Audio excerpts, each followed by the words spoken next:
Alright, I'm back with another video, and this video is going to be a little bit different than what you've seen in my channel. In this one, I'm going to be doing a boat, and this is the Proboat Jet Jam. And this comes fully ready to run, comes with even the AA batteries for the radio, but it's brushed, meaning it has a brushed motor like we're used to in our WPL crawlers. And it's not very fast. It's fun, but it's not a very fast boat. And you can see videos online. Just type in Proboat Jet Jam and you'll be hit with plenty of videos of this boat running. But what I'm going to do is upgrade this. Now, I just bought this. I just got back from the hobby store. Local hobby shop had it. And right now they're on sale for 15% off. So they're 90 bucks and 15% off that. With sales tax, it was $81. And here's the boat. This isn't going to be a true unboxing, but I'll run through it real quick. And you can see the jet drive on it.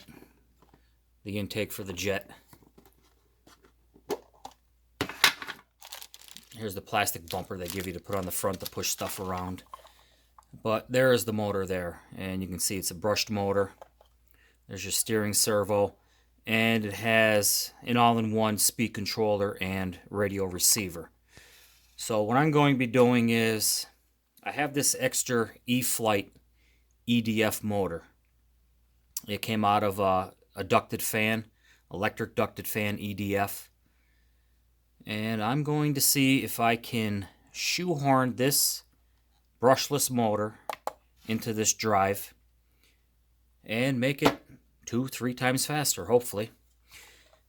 Now, the first thing I'm going to have to do is, obviously, is pull out the brushed motor, but this is going to have to go also, because this is also the speed controller and receiver in one. So I'm going to have to put a standalone speed controller in for my brushless. So I'm going to need a standalone receiver also. So to be getting a radio upgrade also. Another thing I do know is the output shaft on this 390 motor, and you can see there's a 22 turn 390, is much smaller than this. And I'm thinking this is a 3mm shaft, and this is going to be 5mm. So it's going to require me drilling the hole bigger in the coupler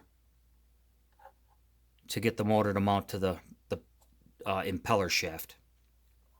So I'm not going to bore you with all the ripping this down on camera. I'm going to rip it down, and as I go, I'll come back in and show you how I'm doing it. Alright, so here's what I came up with on the motor mount. I actually had to go in and grind out and chip away at the tab going around where the original motor mounted up. So I ground all that out so I can fit in these screws that I found in my spare parts bin. I'm going to put a washer on those.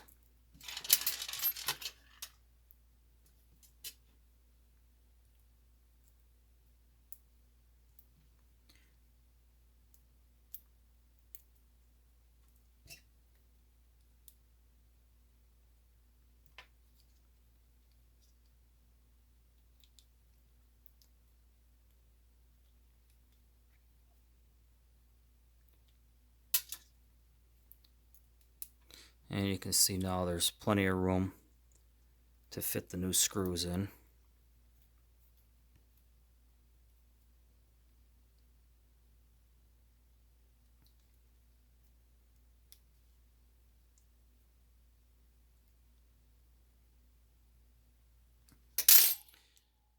And there it is. The motor mount is now mounted to the brushless motor.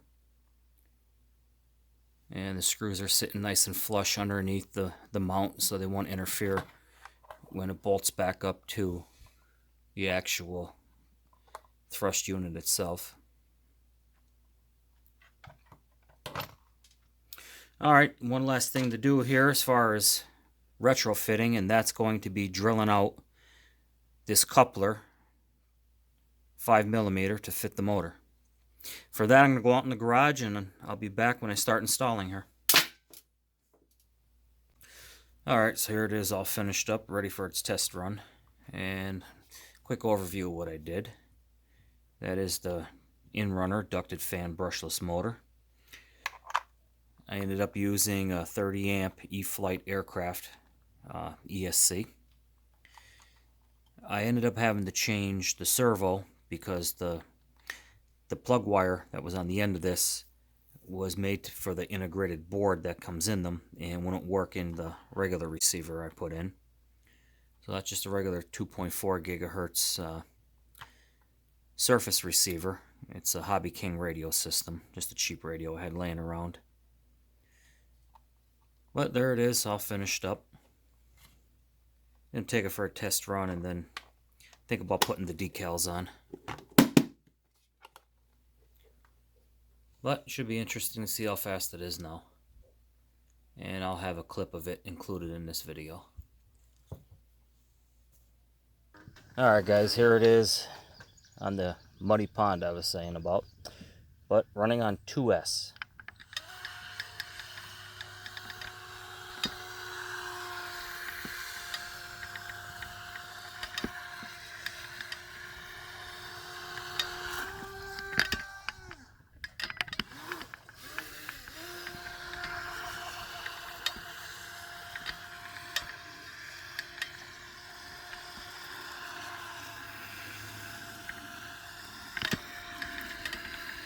Turns much better to the right than it does the left. Probably with the torque of the motor, that's probably what's going on there.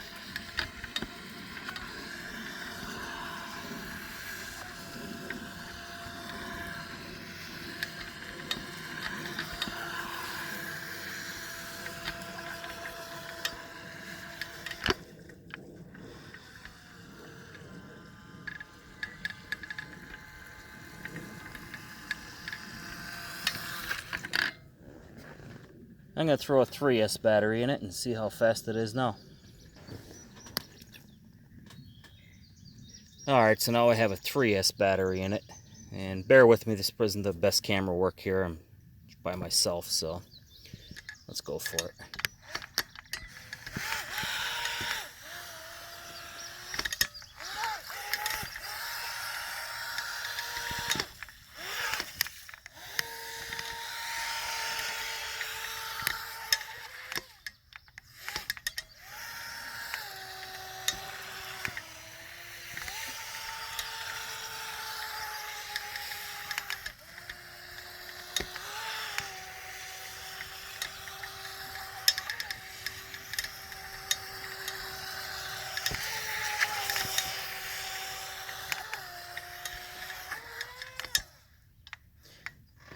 See, it sounds like it almost like if it was a normal boat that had broke the propeller, but what's going on is it's starting to suck air, cavitating, and then it loses all propulsion, and the motor just sits there spinning the impeller.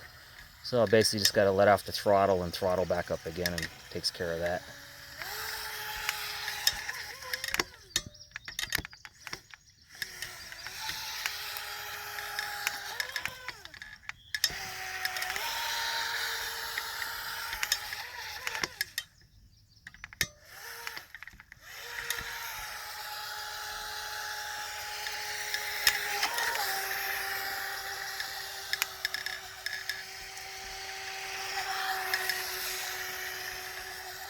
That's about 3/4 throttle right there.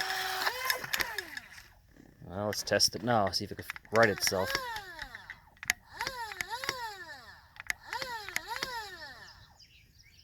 No, it's not righting itself.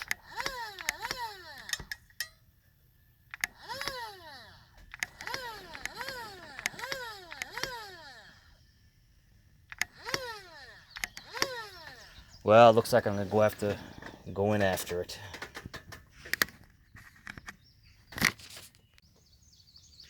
Alright, well, I'm going to wrap the video up here. It wouldn't self-right itself. I don't know what was going on there. If the brushless motor isn't producing enough low-end torque. No idea. But either way, I got it back, and I'm going to be done running. I ended up stirring up the mud hole and made a real mess out of it by driving in there to get it back. But that'll be it. Thanks for watching.